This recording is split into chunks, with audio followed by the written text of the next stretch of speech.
Assalamualaikum warahmatullahi wabarakatuh. Alhamdulillah, alhamdulillah. La haula wa la quwwata illa billah. Allahumma salli ala Muhammad. Allahumma salli ala Muhammad. Allahumma salli ala Muhammad wa ala alihi wa ashabihi wa zurriyatihi wa man tabi'ahum bi ihsan ila yaumiddin. Qala Allah tabaraka wa ta'ala fi kitabih. Bismillahirrahmanirrahim. Ya ayyuhalladzina amanu ittaqullaha haqqa tuqatih wa la tamutunna illa wa antum muslimun. Tazawwadu fa inna khayra zadi taqwa. Qala Rasulullah sallallahu alaihi wasallam, ittaqillah haitsuma kunta wa addi sayyi'atal hasanata tamhuha wa khaliqin nas bi khuluqin hasanin. Allahumma ja'alil jam'ana jam'an marhumah wa tafarraqana min ba'dihi tafarraqan ma'sumah. Allahumma rzuqna 'ilman nafi'an wa rizqan thayyiban wa 'amalan mutaqabbala. Allahumma rzuqna fahman nabiyyin wa hifdzal mursalin wa ilhamal malaikatil muqarrabin bi rahmatika ya arhamar rahimin. Bapak Ibu hadirin wal hadirat yang dimuliakan Allah Subhanahu wa taala. Alhamdulillah wa syukrillah wa natubu ilaih. Malam yang barokah ini kita masih bisa merasakan ni'matun min ni'amillah, sebagian dari nikmat yang Allah berikan kepada kita. Dan kami sering mengulang hadis ini. Qala Rasulullah sallallahu alaihi wasallam, ni'matani mamnudun fihi katsirun minan nas. Ada dua kenikmatan yang mana keduanya ini banyak dilupakan, banyak dilalaikan, banyak disia-siakan. Yang pertama kata Nabi, nikmatus sehat, nikmat sehat. Nikmat sehat salah satu di antara sekian banyaknya nikmat Allah. Dalam hadis lain disebutkan, as-sihhatu qabla al-maut. Jagalah masa sehatmu. Artinya maksimalkan di masa sehatmu untuk melakukan ibadah sebanyak mungkin. Qoblal maut, sebelum tiba masa sakitmu. As-sihhatu tajun. Sehat itu adalah mahkota yang tertinggi, mahkota yang paling mahal. Kapan kita tahu, kapan kita mengetahui kalau sehat itu adalah mahkota yang termahal? Di saat sakit. Kita lebih leluasa melakukan ibadah apapun, baik yang berhubungan dengan keyakinan i'tiqadiyah maupun ibadah yang berhubungan dengan amaliyah, seperti sholat yang kita lakukan, ini berhubungan dengan amaliyah, maupun yang berhubungan dengan aqwaliyah atau perkataan. Semuanya itu kita lakukan terasa nikmat, terasa khusyuk kalau kondisi badan kita, kondisi fisik kita sehat. Sebaliknya kalau kondisi fisik kita ini kurang sehat, maka semua ibadah-ibadah tadi mungkin tidak sesempurna di saat kita lakukan kondisi badan sehat. Jadi Bapak Ibu, mari kita jaga dan kita maksimalkan. Mudah-mudahan kita tidak termasuk apa yang disebutkan oleh Nabi bagian orang-orang yang merugi. Kenapa? Karena tidak memanfaatkan nikmat sehat untuk taat kepada Allah Subhanahu wa Ta'ala. Banyak orang sehat, banyak. Di luar sana banyak orang sehat. Tapi sangat disayangkan nikmat sehat yang Allah berikan tidak maksimal mereka manfaatkan untuk taat kepada Allah Subhanahu wa Ta'ala. Ini yang pertama. Kedua, kata Nabi, nikmatul faraq, waktu luang. Ini juga banyak dilalaikan, banyak dilupakan. Padahal kata Nabi SAW, masa luangmu, masa kesempatanmu sebelum kamu disibukkan dengan urusan duniawi ini. Allah kasih kesempatan untuk sholat, ada waktu sholat, kita manfaatkan, kita isi terlebih dahulu untuk beribadah sholat. Ada waktu luang, kita manfaatkan untuk zikir, kita isi untuk zikir. Ada waktu luang, kita isi untuk berselawat kepada Nabi SAW, kita isi untuk berselawat kepada Nabi SAW. Ada kesempatan untuk mengaji, kita isi untuk mengaji. Ini untuk mengaji. Padahal mengaji ini Allah yang memuliakan, bukan manusia yang memuliakan, tapi Allah secara langsung memuliakan. Allah sebutkan di dalam Al-Quranul Karim, yarfa'allahu alladhina amanu minkum walladhina utu ilma darajat. Allah meninggikan derajat. Yang pertama orang yang beriman, insyaallah kita termasuk orang yang beriman. Yang kedua kata Allah, utu ilma darajat, orang yang diberi ilmu beberapa derajat. Jadi mengaji ini mulia. Mengaji ini disanjung oleh penduduk langit. Allah sanjung kita ini di hadapan para malaikat. Begitu mulianya. Tapi amat sedikit dari sekian persen yang mau mengambil kemuliaan ini.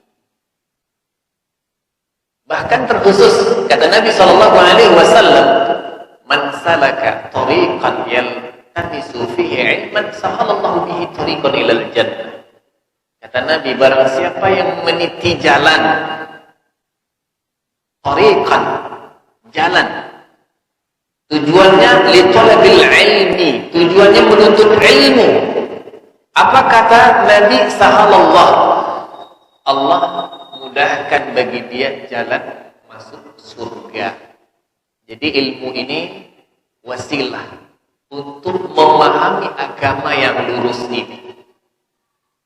Bagaimana kita sholat kepada Allah kalau kita tidak memahami ilmu tentang sholat? Bagaimana kita berzikir kepada Allah kalau kita tidak memahami ilmu berzikir kepada Allah? Dan semuanya itu bisa didapati hanya dengan belajar. Belajar. Di mana-mana kalau mengaji ini minoritas. Ya, sedikit. Berbeda dengan acara umum yang dibuat. Umpamanya pengajian umum. Memperingati hari besar umat Islam. Insya Allah kalau acara yang sifatnya tahunan itu ramai dimanapun, bukan hanya di tempat kita, di luar negeri pun seperti itu. Tapi yang namanya pengajian ya, rutin dilakukan, itu tidak seperti kita hadir pada pengajian yang sifatnya umum. Saya pernah mengaji di beberapa masjid di Mesir, sama kondisinya. 50 orang, 60 orang. Tapi kalau pengajian tabligh akbar yang diisi oleh Syekh Muhammad Hasan, itu ribuan. Saya pernah Syekh Usama Al-Qusi, tafsir Taisir Karimur Rahman kalau nggak salah. Itu ya seperti kita di sini. 20 orang, 50 orang.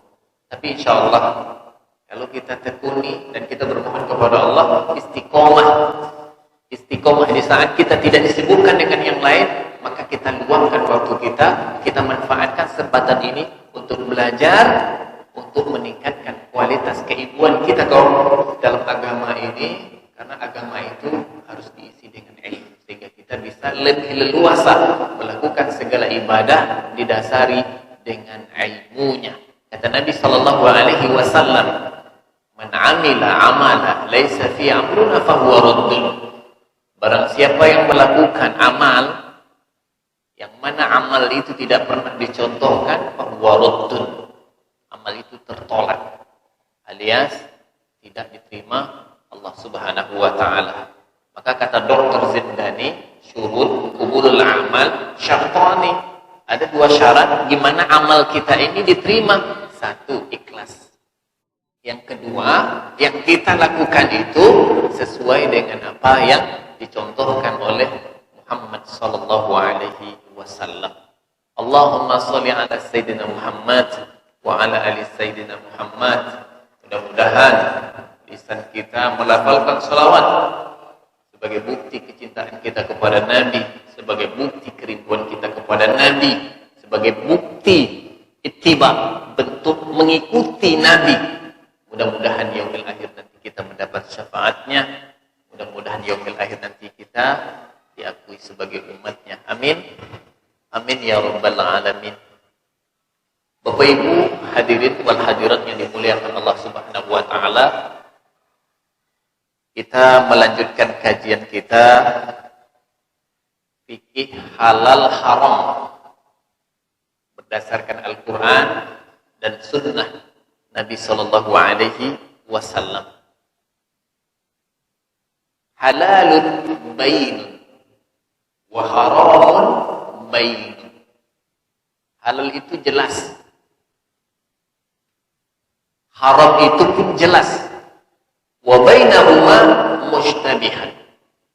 Dan di antara halal dan haram ada perkara disebut dengan mushtabihan. Belum ada titik terangnya. Dikatakan halal, tidak halal. Dikatakan haram, tidak haram. Cuma kata Nabi, bagi siapa yang jatuh ke dalam perkara mushtabihan, fawaqa'a fil haram. Kata Nabi, justru dia lebih tergelincir kepada perkara yang diharamkan oleh Allah Subhanahu wa taala. Maka daripada itu, supaya kita tidak tergelincir ke dalam perkara yang subhat, apalagi perkara yang betul-betul sudah diharamkan Allah Subhanahu wa taala, kemudian Nabi sallallahu alaihi wasallam, maka kita belajar yang namanya halal haram berdasarkan Al-Qur'an dan sunnah Nabi sallallahu alaihi wasallam. Jemaah yang dimuliakan Allah Subhanahu wa taala, sebelumnya sudah kita bahas terkait masalah hukum kopi luwak, itu sudah kita bahas. Dan sebelumnya juga sudah kita bahas hukum makan gurita dan anjing laut. Alhamdulillah itu juga selesai. Kemudian sudah kita bahas terkait dengan hukum mengkonsumsi benda najis yang disebut dalam bahasa fikihnya al-istihalah. Itu juga sudah kita sampaikan pada pertemuan sebelumnya. Dan alhamdulillah kita juga sudah bahas hukum darah yang tersisa di tulang dan daging. Kalau nggak salah pertemuan sebelum ini terkait dengan hukum daging yang masih tersisa darahnya, atau hukum tulang yang masih tersisa darahnya. Dan insya Allah pada malam yang berbahagia ini kita akan lanjutkan masalah hukum menyembelih binatang dari tengkuk. Tengkuk itu mana? Sini. Gimana hukumnya? Mungkin ada di antara kita dia nggak memahami hukum menyembelih. Maka insya Allah secara sederhana malam ini kan kita sampaikan Kata Nabi Shallallahu Alaihi Wasallam dalam sebuah hadisnya, "Ma anharad dam wa dzikra Rasulullah alaihi fakuluhu." Kata Nabi Shallallahu Alaihi Wasallam, apa-apa dari sembelihan jika darahnya mengalir dan disebutkan nama Allah, maka makanlah. Artinya halal. Baik disembelih dari tengkuk maupun disembelih pada tempat yang sesuai dengan syariat. Karena ini sifatnya umum. Hadis ini sifatnya umum. Fakuluhu. Ya, darah itu dialiri, kemudian disebut nama Allah Subhanahu wa taala, bismillahirrahmanirrahim, fakuluhu, maka makanlah. Halal. Sebagaimana yang kami sebutkan sebelumnya, kalau berbicara tentang hukum, kalau berbicara tentang fikih, pasti kita menemukan di situ ada yang namanya perbedaan. Terkait juga dengan hukum menyembelih dari tengkuk, di sini kita menemukan ada akwal, ada pendapat-pendapat. Ada yang mengatakan halal, ini dasarnya. Ada yang mengatakan tidak halal, ini dasarnya. Dan kedua-dua pendapat ini mengutarakan dalil masing-masing. Baik jemaah yang dimuliakan Allah Subhanahu wa taala, kita lihat kepada pendapat pertama. Jika seseorang sengaja menyembelih binatang dari tengkuknya, maka hukumnya haram. Sengaja. Ya, bahasanya adalah amdud, sengaja. Betul-betul sengaja dia mengawali sembelihan itu dari tengkuknya. Pandangan pertama menghukumi caranya itu haram dan menghukumi daging binatang yang dia sembelih haram. Ini yang pertama. Sebaliknya, jika dia menyembelih binatang itu bukan atas kesengajaan, awalnya mungkin mau disembelih melalui leher. Ada beberapa urat nanti yang termasuk kategori yang harus dan semestinya diputuskan di saat menyembelih. Namun binatang yang dia sembelih nggak bisa diam gitu. Pas mau menyembelih, tahu-taunya ketika binatang itu tidak diam, justru yang kena tengkuknya.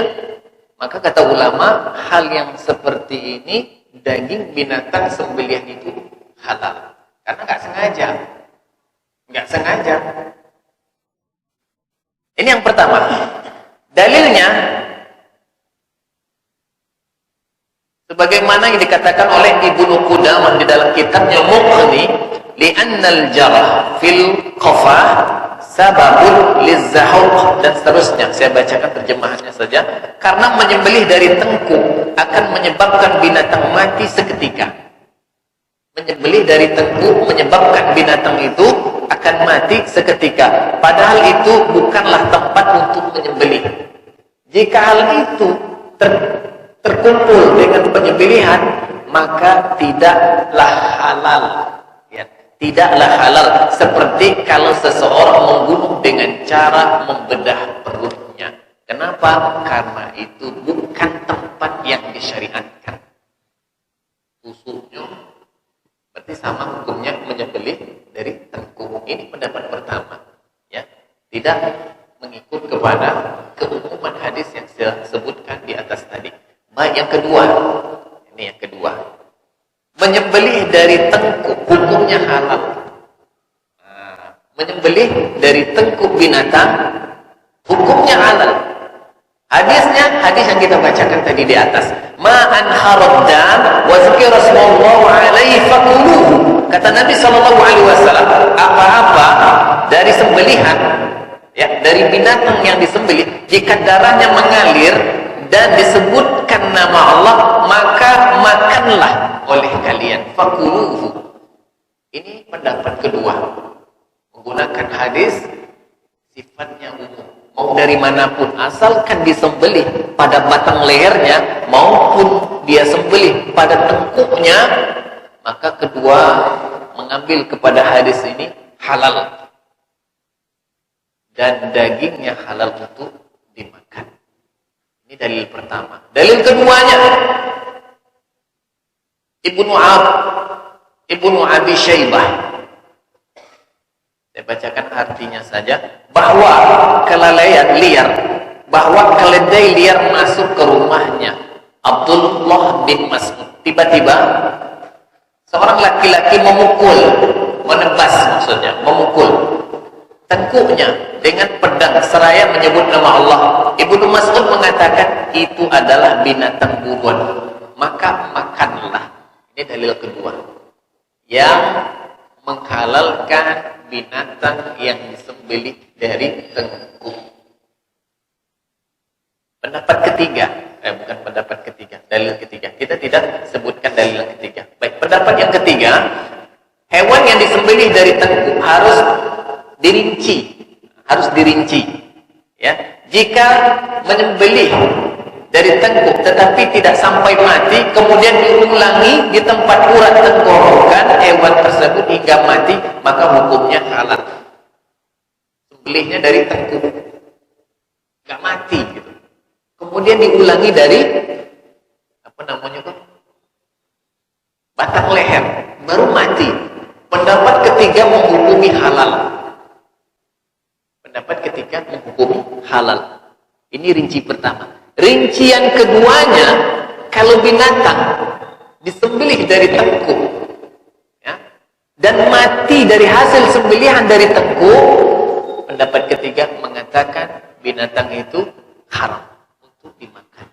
Kenapa? Kembali kepada pendapat pertama tadi, ada unsur kesengajaan, bukan kelalaian, tapi unsur kesengajaan. Maka rincian dari pendapat yang ketiga, di poin keduanya, kalau disembelih di tengkuk kemudian binatang itu mati dari sembelihan tersebut, maka dagingnya dihukumi haram, jadi tidak boleh dimakan. Ini dalilnya panjang sekali, kita tidak sebutkan secara keseluruhan. Baik, kita tarik ya kesimpulan dari tiga pendapat. Siapa yang paling kuat dan menjadi pegangan kita untuk beramal dalam melakukan penyembelihan. Melihat kepada tiga pendapat ulama di atas tadi, yang menyembelih binatang dari tengkuk, maka pendapat yang lebih kuat adalah pendapat mayoritas ulama yang merinci terlebih dahulu. Berarti pendapat ketiga, yang merinci terlebih dahulu. Jika binatang tersebut belum sampai mati, kemudian dia menyembelih urat tenggorokan, kemudian baru mati, maka hukumnya halal. Tetapi jika penyembelihan dari tengkuk sampai mati, padahal pisau tersebut belum sampai ke urat tenggorokan, maka hukumnya haram. Tapi kalau pisau tadi memang sampai ke tenggorokan, maka binatang itu juga dihukumi halal. Karena ada tiga urat nanti, khalqum termasuk urat darah, termasuk urat pernafasan, termasuk urat makanan. Dan ketiga-tiga urat ini semestinya harus terputus di saat kita menyembelih binatang. Jadi inilah ya kesimpulan dari tiga pendapat ulama terkait dengan menyembelih binatang dari tengkuk, dikuatkan oleh pendapat yang ketiga, yaitu dirinci. Kalau disembelih dari tengkuk, ya, kemudian binatang itu tidak mati, kemudian diulangi dari batang lehernya baru mati, maka binatang itu dihukumi halal. Yang kedua, rincian yang kedua, kalau binatang itu disembelih dari tengkuk dan tidak sampai ke leher, alias tiga urat tadi belum sempat putus, kemudian binatang itu mati, maka dihukumi binatang itu haram untuk dimakan. Bapak Ibu jemaah yang dimuliakan oleh Allah Subhanahu wa taala. Ini poin pertama kajian kita terkait dengan menyembelih dari tengkuk. Baik, poin berikutnya, menyembelih sampai putus lehernya. Ya, kalau menyembelih ayam potong dengan cutter itu rawan, karena pisau cutter itu tajam sekali pisau cutter, atau pisau yang lainnya sampai putih kepalunya. Gimana hukumnya? Pertama, perbuatannya itu dibenarkan nggak secara syariat? Kemudian dirinci lagi, dilakukan dengan sengaja atau tanpa sengaja, kan gitu. Yang kedua, gimana hukum terkait dengan daging binatang yang disembelih sampai putus kepalanya? Gimana disembelih putus kepala dengan unsur kesengajaan atau dengan unsur tidak kesengajaan? Bagaimana fikih membicarakan ini? Baik, yang pertama kita bacakan hadis Nabi SAW sebelum masuk ke dalam rincian ulama. Idza quti'ar ra'su fala ba'sa. Ini hadis seperti mengungkapkan kaidah umum. Bunyinya, jika kepalanya terputus, maka tidaklah mengapa untuk dimakan. Ini umum, disengaja masuk ke dalam hadis ini. Tidak disengaja juga masuk ke dalam hadis ini. Baik, sebagai orang yang diamanahi untuk menyembelih di saat Idul Adha atau di luar Idul Adha, menyembelih ayam, menyembelih sapi, menyembelih kambing dan binatang-binatang yang lain halal untuk dimakan melalui penyembelihan harus memenuhi syarat, ya, harus memenuhi ketentuan seperti yang saya sebutkan tadi di atas. Yang pertama, terputus 4 urat lehernya. Saya pun tidak tahu ini ya. Ini biasanya mungkin yang lebih tahu orang yang biasa menyembelih. Saya tidak tahu, saya belum lihat gambarnya. Yang pertama, al-khulqum, saluran nafas harus putus. Saluran nafas harus putus. Baik, yang kedua, al-marik. Al-marik. Apa yang dimaksud dengan al-marik? Saluran makanan. Kalau sapi, kalau terpotong saluran makanan, memuntahkan, ya kan gitu, memuntahkan dari makanan yang dia makan. Itu namanya al-marik. Dan yang ketiga, al-wadijan. Ya, al-wadijan. Apa yang dimaksud dengan al-wadijan? 2 jaluran darah. Ya, 2 saluran darah. Biasanya di sini ada 2, sebelah kanan dan sebelah kiri. Ini disebut dengan al-wadijan. Inilah 4 syarat urat yang harus terputus ketika menyembelih binatang tersebut. Baik, kembali kepada judul yang ingin kita sampaikan, menyembelih sampai putus kepalanya, kan gitu. Apakah dibenarkan secara syariat? Ya, kemudian bagaimana hukum daging binatang yang disembelih sampai putus kepalanya? Baik, kita menengok kepada Imam Malik radhiyallahu anhu menyatakan makruh orang yang melampaui batas dalam penyembelihan. Itu makruh hukumnya. Ya, makruh artinya apa? Dibenci, enggak disukai. Sebaiknya dijauhi. Jadi Imam Malik menghukumi kalau ada yang menyembelih binatang sampai putus kepalanya, makruh, ya, makruh hukumnya. Kita singkat saja. Baik, pendapat yang kedua, mayoritas ulama, jumhur ulama, termasuk di dalamnya Ibnu Al-Qasim dari Malikiyah, itu muridnya Imam Malik, berpendapat bahwa hal tersebut hukumnya makruh. Sama, hukumnya makruh, tetapi dagingnya tetap halal.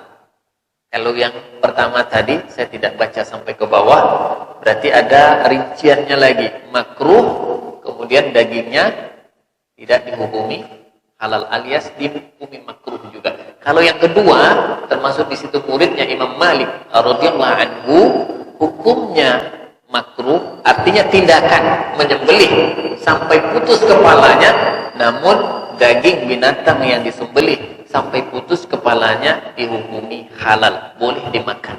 Ya, boleh dimakan. Ini di dalam kitab At-Tibyan Al-Haqa'iq, dia menyebutkan qala Karhi. Karhi berkata dalam mukhtasarnya, dan berkata Abu Hanifah, jika seseorang menyabit leher unta dengan pedang sampai putus dan dia sudah membaca basmalah serta menyabitnya dari arah tenggorokan, maka dagingnya boleh dimakan, tetapi pelakunya telah berbuat dosa, kejam, tidak berperilaku hewani, tidak ada adabnya, itu menyiksa, itu menyakiti. Apalagi dilakukan dengan sengaja sampai kepala kambing itu putus. Ini yang sering terjadi pada binatang ayam ya. Kalau kambing saya rasa amat sulit, apalagi sapi, apalagi unta. Ya, tapi kalau disabet, dipotong, dilaba itu kemungkinan akan terjadi utuh. Jadi umumnya tindakan yang bagi siapa yang melakukan ini adalah tindakan yang tidak dibenarkan secara syariat. Kenapa? Kita menyembelih ada adabnya, ada caranya. Gimana kita menyembelih binatangnya itu cepat mati, dia tidak tersiksa. Tapi kalau dipotong kepalanya, umum ulama menyebutkan itu tindakan yang tidak dibenarkan. Tindakan yang tidak dibenarkan. Banyak sekali hadisnya, saya tidak bacakan secara keseluruhan. Terus di dalam riwayat lain juga disebutkan iza quti'ar ra'su fala ba'sa. Ini menunjukkan kalau disembelih ya sampai putus kepalanya, baik sengaja maupun tidak sengaja, itu dibolehkan. Ya, dibolehkan dalam arti daging yang halal, tetapi tindakannya itu tidak dibenarkan secara syariat, tidak dibenarkan secara agama. Baik di dalam hadis lain juga disebutkan, saya bacakan ringkasannya saja. Seorang laki-laki menyabet leher unta dengan pedang sampai terputus. Kemudian hal itu ditanyakan kepada Ali bin Abi Thalib radhiyallahu anhu, beliau menjawab itu adalah penyembelihan yang sah. Penyembelihan yang sah dan hiyah, mempercepat kematiannya. Tapi sebagian ulama termasuk juga Malikiyah, ini merupakan tindakan yang tidak dibenarkan. Kenapa? Ada kezoliman terhadap binatang yang dia sembelih. Baik, pendapat ketiga. Ini bukan pendapat, tapi ini dalilnya. Ya, dalil yang ketiga. Saya tidak bacakan, cukup dua dalil tadi yang mewakili dari pendapat yang kedua, yaitu mayoritas ulama, bahwa tindakan tersebut adalah tindakan makruh, namun daging binatang itu tetap dihukumi halal. Kita tarik kesimpulannya dari beberapa pendapat di atas tadi, ya, di atas tadi, yaitu mayoritas ulama. Jadi singkatnya, ya, pendapat mayoritas ulama bahwa daging binatang tersebut halal untuk dimakan. Ya. Daging binatang tersebut halal untuk dimakan. Baik dia lakukan dengan sengaja sampai putus kepalanya, maupun dia lakukan tidak sengaja, ya, hukum dagingnya halal. Ya, hukum dagingnya halal. Jadi Bapak Ibu, terutama kaum bapak, punya amanah untuk menyembelih binatang, maka terlebih dahulu pahami betul-betul, ya, pahami betul-betul terkait dengan hukum menyembelih binatang. Apa yang harus dan semestinya dilakukan? Ada adab-adabnya, ada tata caranya. Mungkin adabnya ada di sana, tata caranya ada di sana. Yang salah satunya mungkin pisaunya harus ditajamkan, kan begitu. Kemudian di mana tempat kita untuk menyembelih? Apakah dari tengkuk? Apakah dari batang leher? Sekilas sudah kita sampaikan tadi pada pembicaraan di awal. Mudah-mudahan Bapak Ibu ya dirahmati Allah Subhanahu wa taala, terkait dengan apa yang kita sampaikan di buku ini bermanfaat buat kita semua insya Allah. Baik, ada satu buku lagi yang membicara tentang makanan halal, makanan haram, tapi tidak saya sampaikan. Saya ingin menyampaikan ada pertanyaan di luar dari kajian yang semestinya dikaji secara fikih. Apakah dibenarkan atau tidak dibenarkan? Saya telah buka bukunya Al-Fiqh Muyassar yang dikarang oleh Ummu Tamim, kemudian mendapat rekomendasi dari Mustafa Ibnul Adawi, yaitu fikih muyassar, itu artinya fikih kontemporer. Apa itu masalahnya? Berkaitan dengan ta'min. Ghairil maghdubi 'alaihim waladdallin. Amin. Apa hukumnya?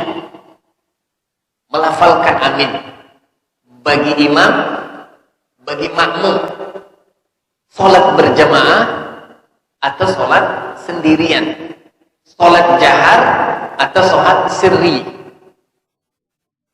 kan gitu. Terus siapa sebenarnya sih kalau sholatnya berjamaah jahar? Yang pertama mengucapkan amin, imamkah dahulu Atau makmumkah dahulu? Apakah ucapan amin imam itu sudah mau mewakili ucapan amin makmum? Insyaallah kita sampaikan sesederhana mungkin sebagai tambahan kajian kita pada malam yang berbahagia ini. Bapak Ibu hadirin yang dimuliakan oleh Allah Subhanahu wa taala, yang pertama harus kita pahami arti ta'min. Apa itu ta'min? Kan selesai imam baca Al-Fatihah umumnya mengucapkan amin. Itu namanya ta'min. Atau siapapun yang berdoa, siapapun yang berdoa atau siapapun yang mendengarkan seseorang yang membacakan doa, maka dia mengucapkan ta'min. Apa itu ta'min? Ucapan amin. Itu yang pertama. Baik, yang kedua terkait dengan hukum. Saya awali dari hadis Abi Hurairah radhiyallahu anhu, anna Nabi sallallahu alaihi wasallam, "Idza ammana al-imam fa'amminu." Ini yang pertama. Apabila imam mengucapkan amin fa'amminu, maka aminu ini perintah kepada makmum. Maka kalian juga mengucapkan amin. Ghairil maghdubi alaihim waladdallin. Amin. Kenapa imam mengeraskan bacaan amin? Supaya makmum mengikuti. Amin berarti makmum juga mengiringi apa yang diikuti imam. Enggak menunggu imam itu selesai. Kalau menunggu imam itu selesai, dua gelombang suara nih. Amin, amin. Akan terjadi dua gelombang suara. Fa innahu min wafiqin ta'minah ta'minul imam ghufira lahu ma taqaddama min dzanbi. Bagi yang mengiringi ucapan takminnya imam, apa ganjarannya? Ghufira lahu ma taqaddama min dzanbi. Allah ampuni dosa-dosanya. Itu fadilahnya bagi yang mengucapkan amin. Arti dari amin itu umum, ya. Pandangan ulama, amin artinya Allah mustajib.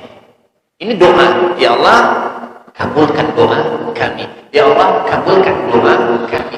Jadi Bapak Ibu, jangan kita sampai merasa berat untuk mengucapkan amin, terutama dalam sholat ketika jahar. Tapi kalau ketika sholatnya tidak jahar, jangan kita melontarkan amin dengan keras-keras. Zuhur, imam tidak mengatakan waladhdallin amin, tahu-tahu di belakang amin. Ini juga tidak dibenarkan. Ada tata caranya, yang dibenarkan. Ini riwayat pertama. Baik, riwayat kedua dari Abi Hurairah, anna Rasulullah SAW qala, idza qala al-qari'i, ghairil maghdubi 'alaihim waladdallin, faqala min khalfihi. Apabila qari imam mengucapkan ghairil maghdubi 'alaihim waladdallin, faqala min khalfihi, maka yang berada di belakangnya hendaklah mengatakan amin. Amin. Allah ta'minuhu qawlu ahli sama. Dia berarti mengiringi apa yang diucapkan oleh ahli sama, takminnya para malaikat, ghufira lahu ma taqaddama min dzanbi, maka Allah juga akan mengampuni dosa-dosanya. Ini yang terkait dengan amin. Lihat bahasa di sana adalah faqala min khalfihi, yang pertama. Yang kedua fa'amin, termasuk juga Al-Fatihah. Ini kajian saya di Galian Tanah sudah sampai masalah qiraatil Fatihah bagi imam, bagi makmum. Karena di situ hadisnya jelas. La sholata liman lam yaqra. Ada yaqra, qiraah, artinya membaca. Ketika imam selesai membaca ghairul maghdubi 'alaihim waladdallin, kemudian semuanya mengatakan amin, mengatakan amin, maka pada kesempatan diamnya imam atau jedanya imam setelah membaca Al-Fatihah menuju kepada bacaan ayat berikutnya yang disunnahkan, maka kesempatan bagi imam, bagi makmum membaca Al-Fatihah. Membaca itu bukan diam di dalam hati. Ya, membaca itu ada dua makna. Baca secara jahat itu kedengaran oleh orang. Ghairil kan dengar. Ada juga membaca tetapi tidak kedengaran oleh orang, artinya mulutnya komat kamit. Ini membaca.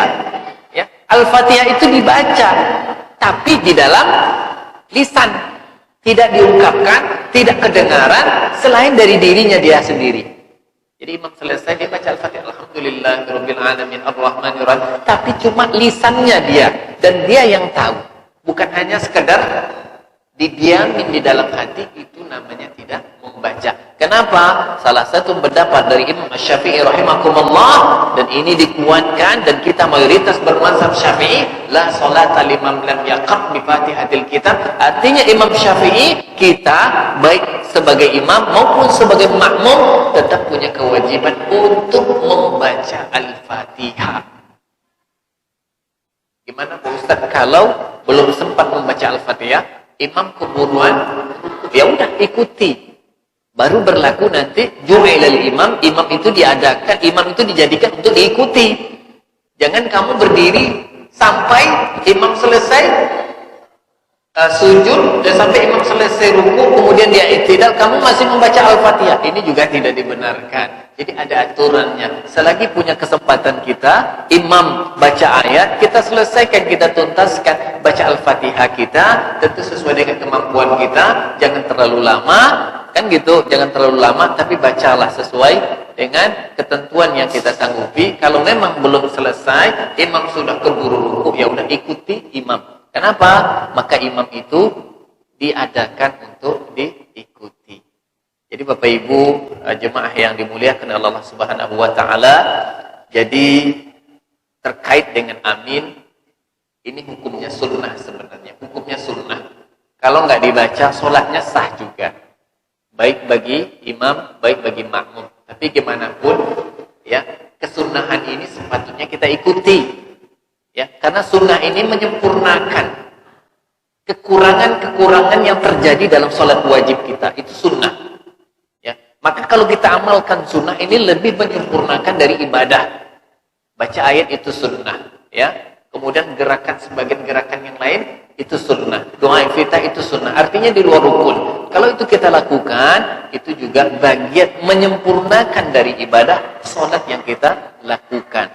Terlepas dari perbedaan, ada yang mengatakan sunnah, ada yang mengatakan itu tidak sunnah. Artinya kalau nggak dibaca nggak jadi masalah gitu. Ya, ada justru yang memakruhkan, tapi kita tetap melihat kepada pendapat Imam Syafi'i sebagaimana dikatakan oleh Imam Nawawi di dalam syarah Muslimnya. Saya bacakan singkatnya saja.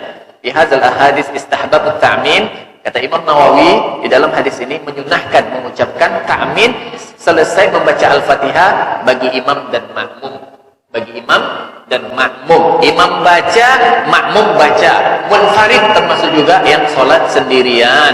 Kenapa? Wa idza qala waladhdallin, kalau imam mengatakan waladhdallin faqulu amin, artinya berlaku bagi makmum, maka kalian katakanlah amin, dan seterusnya. Jadi Bapak Ibu, inilah menjawab pertanyaan yang pernah disampaikan kepada kami terkait dengan takmin, bacaan amin. Maka hukum yang paling baik dan hukum yang paling kita ikuti, salah satu dari pendapat mazhab, yaitu menyunnahkan. Imam mengatakan, maka makmum juga mengatakan. Kenapa kita mengatakan sekian fadilah yang kita sebutkan tadi? Ghufira lahu ma taqaddama min dzanbi. Allah akan mengampuni, ya, orang-orang yang mengucapkan ini dosa-dosanya di masa yang silam.